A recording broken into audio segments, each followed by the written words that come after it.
like to call this meeting to order. Thank you for joining us during our weekly hybrid MLS breakfast meetings. My name is Tomas Wong from Coldwell Banker George Realty, and I am your September program chair. Please stand for the Pledge of Allegiance. I would like to call Nanette on to lead us. Okay, place your right hand over your heart. I think I have this correct. Okay, let's begin. Of the United States of America, and to the republic for which it stands, one nation under God, with liberty and justice for all. Thank you. We will now have our inspirational quote. I would like to call Henry Sanchez. This is about character, integrity, honesty, kindness, generosity, moral courage, and the like. More than anything else, it's about how we treat other people. Dennis Prager. Thank you. That's you, David. Okay, show of hands. Who was here yesterday for the local candidate for? Seems to me most of you were here. I know all the board of directors were here, so I wanted to say kudos to the legislative committee, Sean San and Pauline Lam, and also the staff for putting together that event. I think we had a good turnaround. And, hey, make sure you support your local candidates. Election is around the corner in November. Your voice counts, so be a constituent, and hopefully you can participate in some of those city council meetings. A few housekeeping tips. All participants will be muted upon entry to the MLS breakfast meeting. And should you have a question or a comment, please remember to enter it into the chat box. Please remember to join us weekly, as we will have our hybrid MLS breakfast meetings every Thursday at 9 a.m. As always, this meeting is being recorded and will be available online on our YouTube channel at West San Gabriel Valley Realty. Please remember to follow WSGVR social media on Facebook, Twitter, and Instagram. You can also watch all our pre-recorded videos on YouTube and join our text message group for updates. Text WSGVR to the number 888-304-4055. For CRMLS Rule 10.2, failure to timely report listing status changes in sales. Reporting of sales. Listing with accepted offers shall be reported to the MLS or input into the MLS database as pending or active under contract within 2 business days of the acceptance by the listing broker. Upon final closing, the listing broker shall report or input the listing in the MLS as sold and report the selling price within 2 business days of the final closing date. Failure to timely take the necessary corrective action referenced above will result in the issuance of the citation and a fine in the amount of $250. For more information, go to www.gocrmls.org. Compliance. Today's agenda consists of our affiliate spotlight, Robert Ross from Reverse Mortgage Educators, followed by our guest speaker, Chase Kern from Morrison Plus Property Inspection, Daniel Westerberg from Western Supreme Router, and Joseph Nguyen from Pillar to Post Home Inspectors. As a reminder that to be eligible for today's drawing, you must be a WSGPR member. We will be having the attendance drawing, Amazon gift card drawing, and the 50-50 raffle. Yes, the Spotlight. spotlight. Today, our affiliate spotlight will be brought to you by the affiliate committee chair, Brandon Zaraski, and the vice chair, Joseph Nguyen. Please remember to support our affiliates with your transaction. Good morning, everybody. My name is Robert Ross. I'm with Reverse Mortgage Educators. Happy to be here. Thanks, West San Gabriel Valley Association of Realtors. Anyways, we do a lot of classes, which some of you may be aware of. We do them hybrid, either at the board or live stream. And what our classes consist of primarily is the reverse mortgage for purchase product. And especially in today's market, with higher interest rates and high inflation rates, a lot of the older homeowners are looking at alternative options to, subsidize their retirement, to tap into home equity, for instance. But here's what's going on directly in my industry. With interest rates being on the rise as they are, what happens in our industry is our loan amounts go down. So the average person that comes and visits us to get a reverse mortgage on their current home, they're being turned down in large numbers, not just by my company, but by many companies. And the reason why is because in a higher interest rate market, our loan amounts get reduced. And so the next logical step for these folks typically is to sell their home. So when somebody approaches you and asks you a question about a reverse mortgage, I want you to know that they're having a cash flow issue, and there's a good chance they're not going to qualify for a reverse mortgage on their current home. So that's more of a listing opportunity for you. The challenge is this: when they go to buy that replacement home, they're trying to accomplish a few different things. They want to retain some of the net proceeds from the house they just sold. They don't want a monthly mortgage payment, and they certainly want to have a roof over their head for the rest of their lives. And this can all be done by way of the reverse mortgage for purchase. This loan's being placed on the house they're buying as purchase money. And so that's kind of what our class talks about. And also we have some really interesting and cool ways for you to learn to market to these older homeowners very simply. And that's the idea, is to attract them, to unlock those listings that are out there. And again, like I said, with high inflation and interest rates on the rise, it's making a perfect storm for a lot of folks to list their home and buy that replacement home using a reverse mortgage for purchase. We're seeing a lot of these transactions come to fruition now. So definitely stay in contact with us. There's my email, there's our 800 number. We have classes that are happening all the time at the West San Gabriel Valley Association of Realtors. We'd love to have you there. They're really short and sweet, and we can definitely give you some powerful information to help with your business in the next year or so while we go through this incredible market we're in. But anyways, thank you again for letting me be the affiliate spotlight today. I'd like to pass it on to the next affiliate. Thank you, Robert. Thank you. Now we'll now have our affiliate introduction for today. All affiliates present today, please line up at the front. And please, no promotion. This is a morning greeting only. I'm going to start with the people joining us virtually. Is that you? You need a woo? Hi, good morning, everyone. You need a woo from Home Warranty of America, your 13 months home warranty. If you let me know, please, if you need any home warranty needs, we're here to help you. 13 months. Thank you, Junita. John Wax. Good morning, everyone. John Wax with Snap NHD. 28 years providing NHD tax environmental reports. Have a wonderful program and a great week and a great month end. Thank you. Information in the chat. Thank you, John. Judy Chu. Good morning. This is Judy Chow, Senior Loan Officer. I speak Chinese and English, here to serve you. Have a great week. Thank you. Good morning, everybody. Nancy Chan, Lawyer's Title. Have a wonderful day. Everybody, Oriana Chan with Prime Lending. Good morning. This is Annie Fan, Chicago Title. Have an amazing day. Good morning, everyone. Maria Howard with Our Republic Home Protection. Just to let you know, we are launching our new brochure October 1st. Be on the lookout. Have a great day. Good morning, everyone. Alina Chu from Cleanouts, San Marino. Have a wonderful day. Hi, good morning. David Tran with Home Car Home Warranty. If you're too shy to buy a ticket for me, just leave the money on the table. And I'll help collect it. Hi, good morning, Angie Tang with First American Title.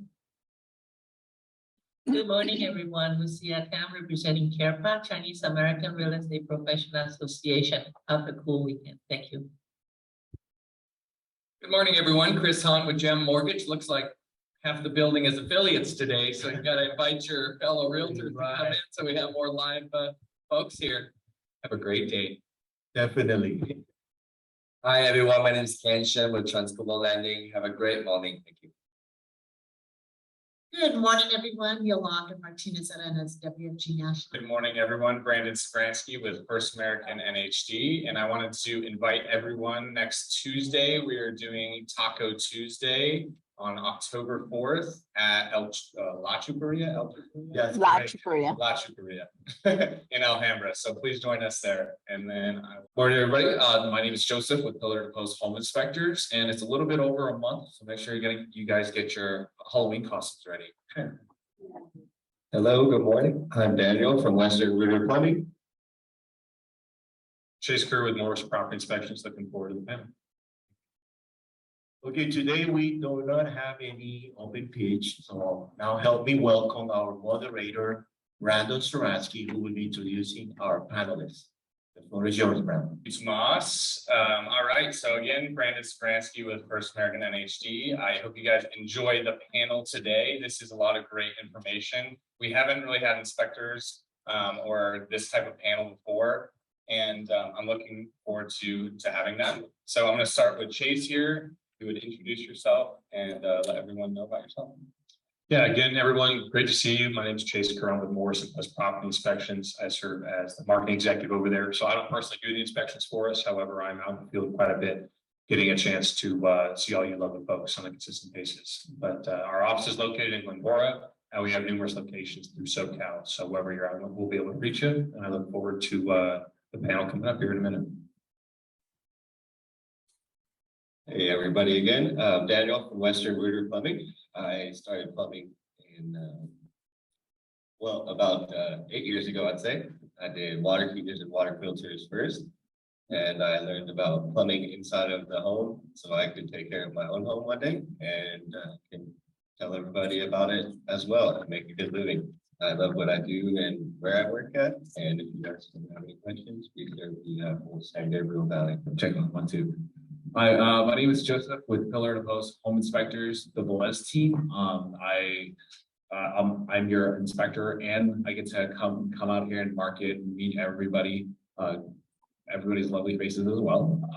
I have been doing this since 2019 is when we launched, so still a little bit new, but very what do you call it? Certified to perform your home inspections.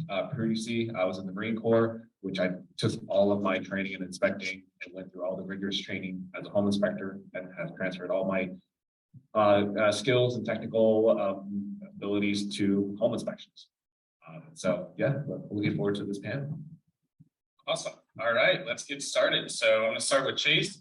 So how can you ensure the inspector you are using is qualified and the right choice for you or your clients? Well, I think number one, I think something you need to consider is the certifications that your inspector holds. As many of you may already know, for those who don't know, the state of California does not require a license to become a home inspector. Unlike a real estate agent and many other affiliates require licensing, home inspectors do not. So in order to legitimize what we're doing and to have a standards of practice and how we operate, there's 3 different certifications that a home inspector can hold here in California. 2 of them are more applicable than the third. Just to list them out for you, InterNACHI is typically the base certification that you'll be able to see from your home inspector. Then there's ASHI, which is more of a national type of view, and typically people outside of the state of California hold an ASHI certification. And then there's CREA, which is California Real Estate Inspection Association. That, I guess, in a sense, would be the top tier certification you can hold in California. Now, I wouldn't be too picky to only work with CREA inspectors because they're harder to come by. However, InterNACHI does a really great job, and CREA as well, to govern how we inspect a home and our standards of practice for walking out onto a property on a consistent basis. And so, past the certifications, one other thing you want to make sure is the insurance that your inspector carries, because the insurance is going to cover your client as a home buyer. And if they're not properly insured, it could open up liability for yourself or your client as well.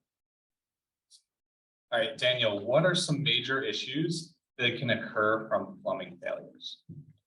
Yeah, thanks. The plumbing can be above our heads, all around us on the sidewalls and in the walls, and below us also. So it can damage the whole house from the roof to the walls and cabinetries, and you may even have to replace flooring and break up concrete slabs in some cases when plumbing fails.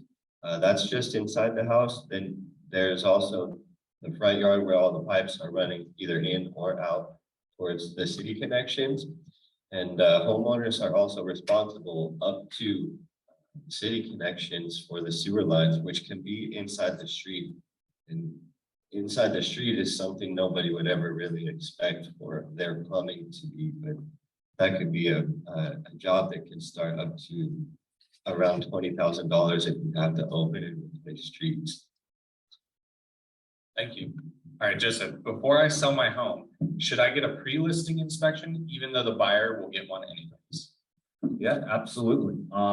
If you can, it's definitely up to you. But one of the benefits of getting a pre-listing inspection is, one could argue that the traditional way of negotiating a price for a home and then find out what's wrong and then you renegotiate is kind of backwards. Every time you go to the store or buy a used car, you do your inspections or whatever, and you negotiate based on the findings. Well, nowadays, with how the market was, everybody's just negotiating for the price of the home, and then after that, you accept the offer, and then the buyers have their home inspection, and then again you negotiate on all those findings to get credit or have repairs done, and then depending on what's found on the inspection, the buyer may again negotiate again, slowing down transactions and adding undue stress to all parties. So this could all of a sudden your transaction should have been taken just a few days. It's taken way longer than it should have. Awesome. Thanks, Joseph. All right, Chase, are there certain components of the home that should be given extra attention when reviewing an inspection report? Well, I think the entire report itself, regardless of what area of the home, it is important to fully review, have a full understanding with your client of what they're looking at and what is involved with the home inspection or findings within it. But typically people like to focus on what they like to call the big four, right? Which is roofing, plumbing, electrical, and foundation. These components of the property are typically either more high ticket type of fixes if there are an issue, or just overall the scary parts of the property when there's issues with them that typically can scare off a client at times. And so if you find a lot of, I guess, findings within a report or lists within a report of points being pointed out of issues, I would spend some time to really dive into it, lean on your inspector to answer questions, as well as bring out a specialist if the inspector recommended to get a second opinion on the area, because they are vital areas of the property that I think should be focused on heavily during the inspection review process. Awesome. All right, and Daniel, what should I know about the water pipes? It's a couple of things for sure here. There's going to be the location you want to know where they are, if they're in the roof, attic space, if they're going to be in a slab or if your house has a crawl space. Access to those pipes is important. That's why you want to know that the type of water pipes you have inside the house could be different from the types of water pipes you have that are in the front yard coming to supply the house. You want to know the mainline type of pipe and then what's inside your house too. You have galvanized still where there will be signs like rusty water or low water pressure. Sometimes that's hidden in the front yard. You may never know it unless you start digging just a little bit and you get in there. Some other things will be the condition and ages. When was the house built? Was that the only time it's had those pipes in there? And then is there any visual things that you can see? Leaking mineral deposits, obvious signs of rust. This could be visible, yes, in all the tough to reach spots where you may ask one of us to be looking, but it also could be visible just underneath the cabinets too. And, you might have to just lean over a little bit extra. It can be very helpful to see this stuff. Water heater, age and type, and if your house has water filtration, it's going to be very important. Water filtration can really protect you from aggressive tap water content that has chlorines and hard minerals as well. Thanks, Daniel. All right, and Joseph, how does a pre-listing home inspection benefit the listing agent? Just kind of continuing on with that. A lot of times buyers, they're usually first-time home buyers, or they don't really know how much a lot of these repairs cost or how much some of the appliances will cost. So every time, for every $1,000 that's perceived for repairs, typically they would negotiate between $3,000 to $5,000 for repairs. And that's a lot of money out of the seller's pockets as well as the real estate agent. And when that happens, both seller and selling agent lose all their negotiating power and put it in the hands of the buyers and the buyer agent. So again, highly recommend just having a pre-listing inspection just to have that transparency, and it also makes the buyers trust the sellers a lot more based on their findings. Awesome. Thanks, Joseph. All right, and Chase, should you waive an inspection contingency to get an offer accepted? Now, I think this question was very applicable the last 2 years in the market, right? Nowadays, I think we're lucky to say that the competitive nature of the market now allows the buyers to get their place properly inspected prior to the close of escrow. But even when it was super competitive and people were waiving inspections to get an offer accepted, now I understand you got to do what you got to do sometimes. And if your buyer absolutely wants the home and that's what they're getting after, then you as their agent are serving them. However, my professional opinion, I think probably Joseph's as well too, the answer would be no to not waive the inspection due to the potential risks. Realistically, majority of homes aren't going to have $20,000, $30,000 in repairs, but you don't want to be the one person out of the 5 or 6 homes that do to where you're slapped with that kind of bill or that kind of backlash from your client saying, oh, hey, you nudged me to waive the inspection to get the offer, except you told me this is the only way, right? And so I don't want to see you guys as agents put yourself in a position of backlash due to that kind of coaching you may have given them, and open yourself to potential liabilities too. When an inspection, I think, really does serve your client and really allows them to make an intelligent purchasing decision moving forward with escrow. Awesome. Thanks, Chase. All right, and Daniel, what is a ground level cleanouts? Yeah, definitely. Ground level clean out is something that's going to protect your home from some of these very unique situations that Chase just described. It's not every day that this stuff happens. A ground level clean out is an access point in the front yard, usually right outside of the home. And it's for the sewer, an access point for the sewer line. If there's ever a clog that would typically flood or back up the sewer line and then cause raw sewage to flood into the house, this type of a clean out access port will allow only for that to open up and drain into the front yard, not putting raw sewage into your guys' home. Sewer access is important also for drain cleaning under the house and towards the street and towards the city connection. And that will also allow you to do sewer camera inspections to get visual of any problems. And you should also know that if you're going to put when you have a ground level clean out, you should know to put a soft rubber cap on that without a hose clamp to secure and tighten it, so the water pressure can pop it off easy. Okay, and Joseph, other than informing me about the condition of the home, what other information can an inspection provide? So after you get your report, the home inspection report also can, or your home inspector can also provide you with ongoing maintenance on some of the appliances in the home and just some things to keep an eye out for. Things wear out and break over time. When putting together, it also helps you put together a budget for when you buy a home, so you understand how much these things will cost.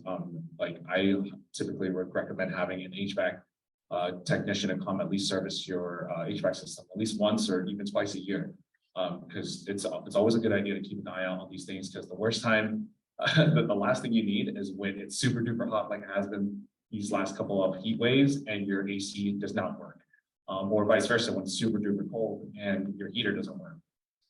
And the amount of money that you budget definitely depends on the home's condition, and obviously newer homes are less likely to need maintenance than older homes, and most inspection reports include the cost of deferred maintenance. So a lot of home inspectors would kind of give you like an cost estimates. Not everybody, but I understand. I believe Chase and we typically offer those types of estimates, and then Daniel can come in and just kind of like, yeah, it's right around that ballpark, how much it would cost to have it repaired, and it just provides that realistic idea of how much things would cost for your buyers, so they understand what they're getting into. A lot of times buyers, before they even buy homes, they used to be renters, so it's easy to just have your landlord take care of everything.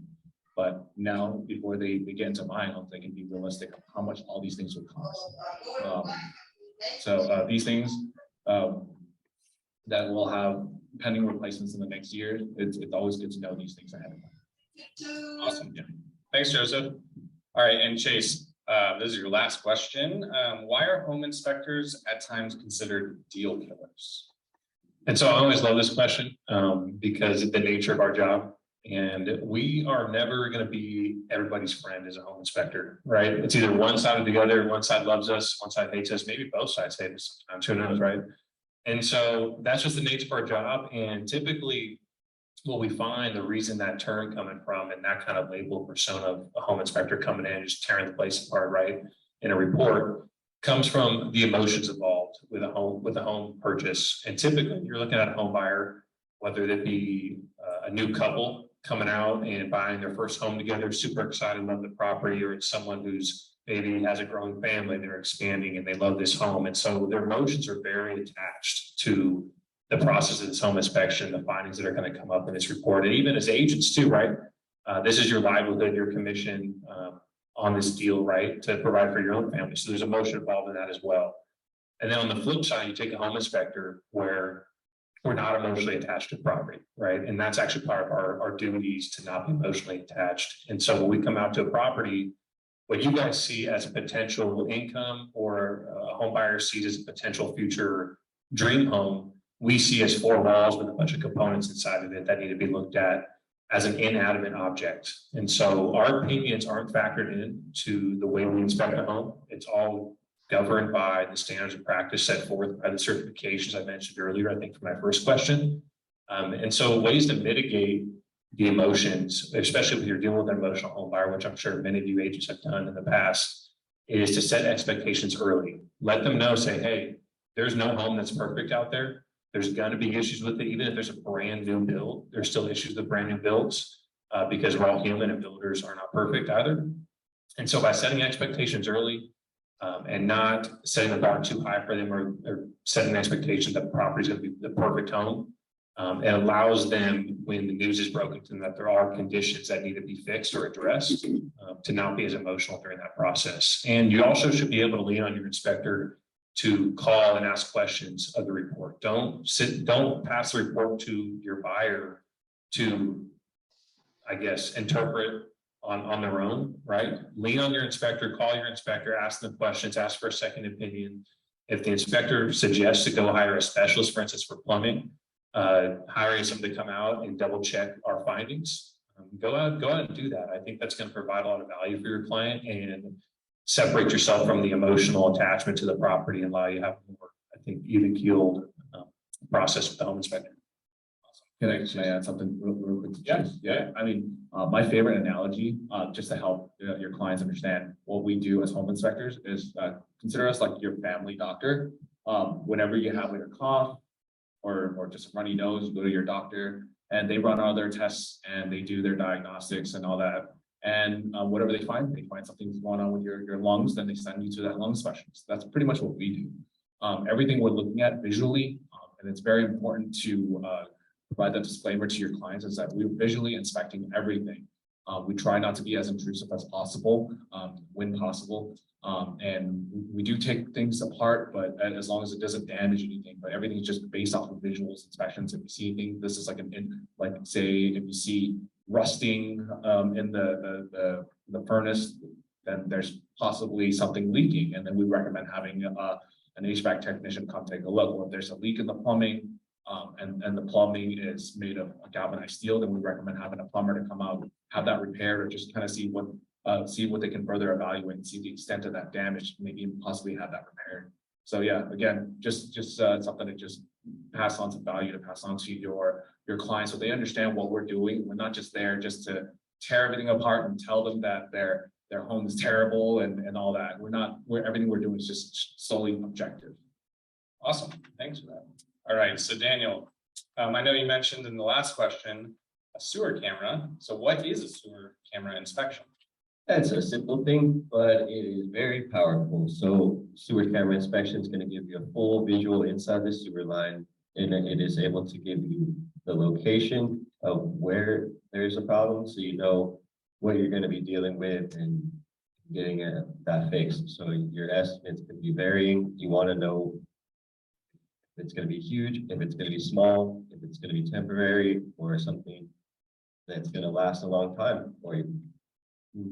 This will expose problems and let you know if you have to replace or if you can rehabilitate the line. And something I just want to add on to what you just said here was, I know you talked about the repairs and how expensive it can be, especially with plumbing. And guys, we live in the San Gabriel Valley. There's homes out there that are 100 years old that haven't been touched since then, right? And so it's important when you're dealing with older homes, especially to understand that materials from 100 years ago probably are not up to par in terms of today's standards. And understand the costs associated with those, especially just geographically where we're at it. And then you head further down into LA too, even older homes out there as well. You definitely run across a lot of plumbing issues. I mean, you replace your cell phone every 2 years. You might as well, you definitely want to take a look at your plumbing and all that good stuff. Awesome. It really does sound like a doctor when we're talking about scopes and we're talking about inspections. I mean, come on, it's like you're going to the doctor's office. All right. So Joseph, the last one you have is I have waived in my inspection during the buying process. Should I still get a home inspection anyways? Yeah, this question kind of piggybacks off of Chase's, like, should you waive your contingency? You should not. Again, I highly recommend you not waive your inspection contingency because you don't know what you're getting yourself into. You may, and based off of this recent market, maybe in the future market, you may have a bid war and waived your inspection contingency, and you finally bought the house, you're out of escrow and everything's done. I still recommend just having that home inspection conducted anyways. So at least you still know what the current condition of the home is, so that you can budget, again, have some of those deficiencies repaired in a timely manner. Although the sellers may disclose a lot of information to you about the home, sometimes a home inspection can reveal some safety concerns that even the seller may not have been aware of during the home buying process. So it's, again, very important to get your home inspection done and not waive it. But if you happen to waive it, still get it done anyway, so at least you understand what you're getting yourself into and what the current condition of the home is. All right, so we're going to open it up to questions in the room. So does anyone have any questions? David? It's not going to be a tough question. Okay, just a scenario, if you're doing a home inspection and you miss a significant item, what's your solution? Does home inspectors have E&O insurance, and what does it cover? And then your question. Morning. My question is for Daniel. I've heard of the plumbing replacement. It either be replace the plumbing, either copper or I don't know, PVC or something. PEX. And then the other version is I hear of putting a liner in there and blowing it up and having that as the replacement. What are your thoughts on that? Which way is better? Are you speaking only about the water supply pipes for the lining on the inside? Yes, they either have, you could replace the whole piping. You know, that means I think digging out the ground or something, or doing the lining, but I don't know how strong the lining is. So what are your thoughts on the two versions, or the two options? And I've seen that the lining is not very common. I wouldn't like to recommend it because it's not too hard in a lot of cases to get the physical replacement done. And with a lining of a full house, it may be still quite an extensive job anyways to get it done right. But it will limit you. The main thing I've seen is that it will limit you in your ability to do repairs on that later. If you have a copper pipe that is lined with the plastic material inside, then you would not be able to do welds on that without damaging that plastic material.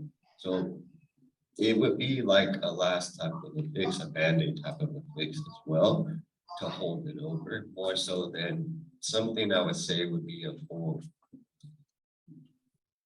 excellent investment, if I could say it that way.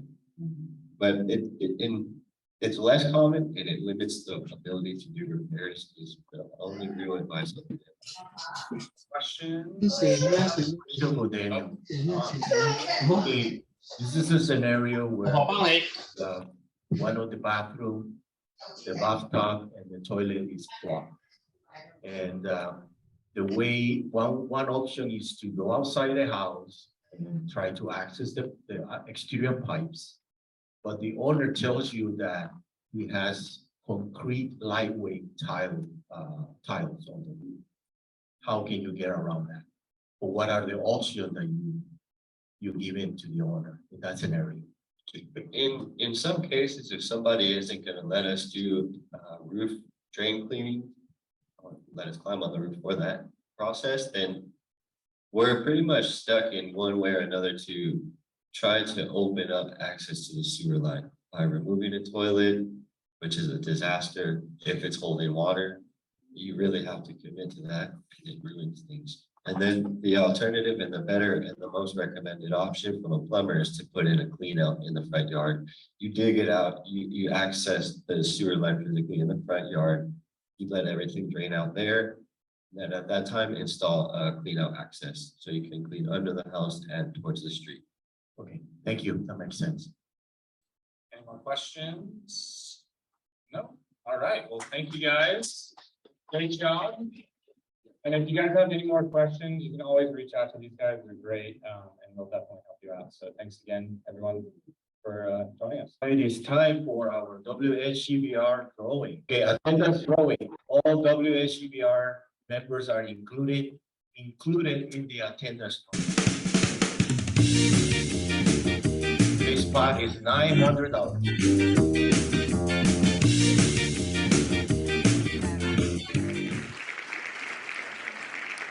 Yeah, I'm here. Lisa I am Chi. here. Where are you, Lisa? I am here. Hi, I am here. Can you hear me? I'm here. Hello, I am here. Was that last week? Wow, so that's too bad. She just spent $900. So the next time around, $925. Oh, I am here. I am here. Oh, she is? She's on Zoom. Lynn. Oh, Yes. Zoom. Is she? Can you double check? Sorry. Can you validate that? So what do we need to do? We need. Yeah. Type your information in the chat. Can we see your face? Can you have your video on? Lisa? Lisa, are you there? Yes, I'm here. Okay, Lisa, you have to show your face. So please turn on your video on the count of 1, 2, 3. Show your face. We need to see you. Okay, okay. Hello, can you see me? Is that her? Can Okay, you see me? let's See you. Hi, hello. That's Lisa. Hi. You need to Hi. type to the WSGBR member. Yes, I am. Please type it in the chat box and also your email address. Of course, I will. Okay, I will. congratulations, Lisa. Oh my God. Thank you. Thank you. I'm sorry, it was 37 in one pile, 47 in the other. That's a good suggestion, Annette. Okay.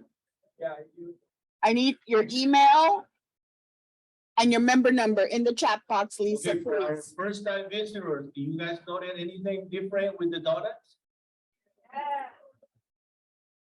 So our donut got upgraded. Beginning this month, we'll be serving bagels, yogurt, gourmet donuts, and pastry. We will also be giving away a prize each week to those attending in person. Now, it is time for our lucky member present to win a prize. You need to pick up a number and win a prize. So help me welcome Nanette, who will be telling us about this prize. Okay, for those of you who do not know how this works, we are going to draw a name from the golden Rolodex over there. And whoever we draw comes on up here and picks one of the gifts numbered. So we still have several gifts here and you would just pick one of them. And remember, there are some good ones and there are some better ones. The good ones are the dunkers. All the zonkers are gone. Oh! We shouldn't have mentioned that. They're not. We have inventory, they are not gone, so. Zonkers are fun. So our winner for today is Karen Chin from KCP Group. Come on up, Karen. And pick a prize. No touching. Oh, this one you want, she can touch that one. That's the one she picked. I think that's a good one, number 8. So you go ahead and just pop that open. She gets packing supplies. I'm just kidding. Go ahead and open the card. Able to read it. Your gift was too big to wrap. Aren't you excited? That's stuff to bring it out. Oh, hi. Yes. Aren't you excited?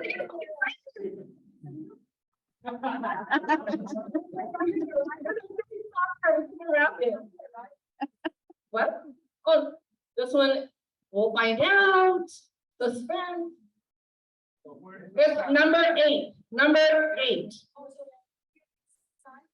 Yes, a gift was too big to wrap. Did everybody hear that? Would you like it to be a car? You don't want it to be a car? Oh, good thing. If it's not a car. Let me read this again. Your gift was too big to wrap. Aren't you excited? No. Ask staff to bring it out of hiding. And here it is.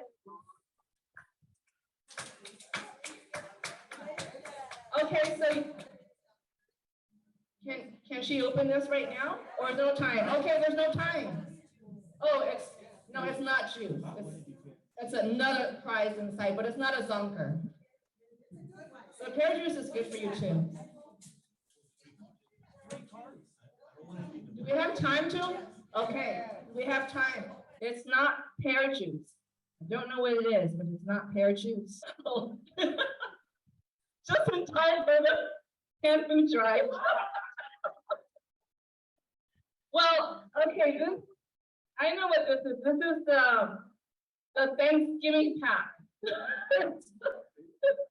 I guess it's good for 2 people. It's not a family thing. Congratulations.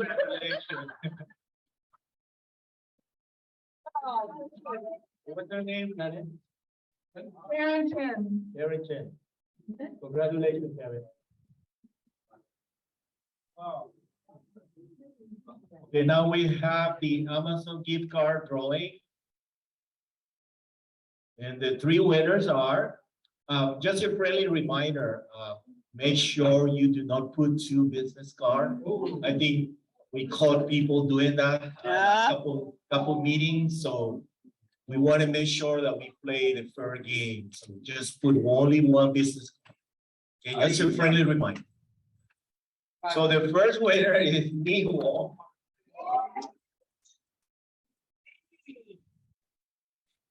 And the second winner is Virginia there. Virginia. And our third winner is Shirley. Share. Congratulations, Share. Niwo, Virginia, and Shirley. Congratulations. What's that?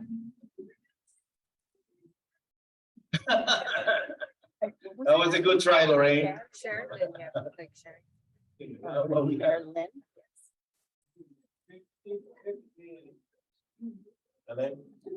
Oh, sorry.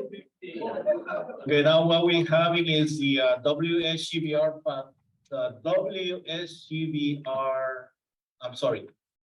Please make sure to participate in our education classes. A list of the upcoming classes display on your screen. We have the overcoming barriers to fair housing. It's going to be on Wednesday, 2nd.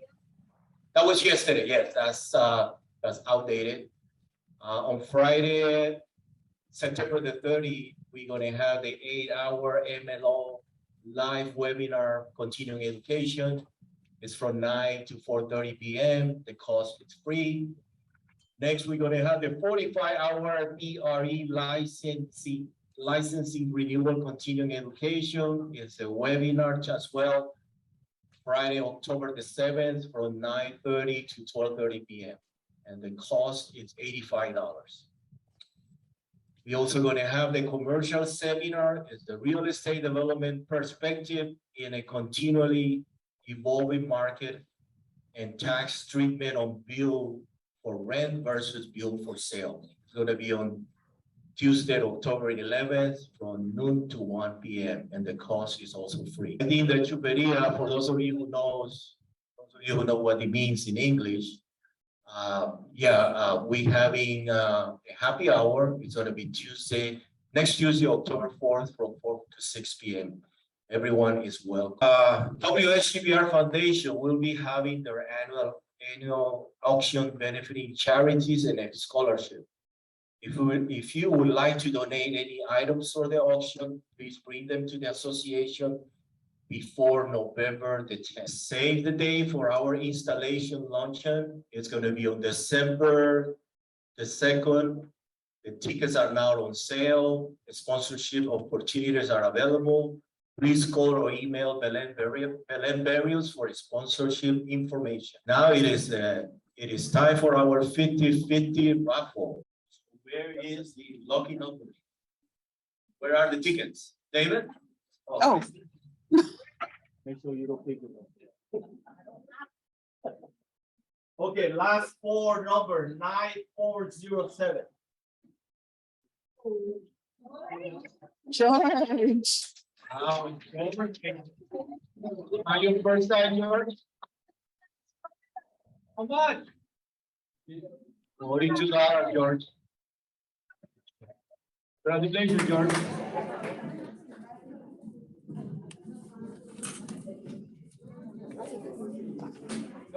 I just need to use this. Okay, please join us next week as we welcome from the city of Rosby. It's going to be Lily Valenzuela. She's from the Planning Economic Development Manager, and Stan Wong, Director of Community Development.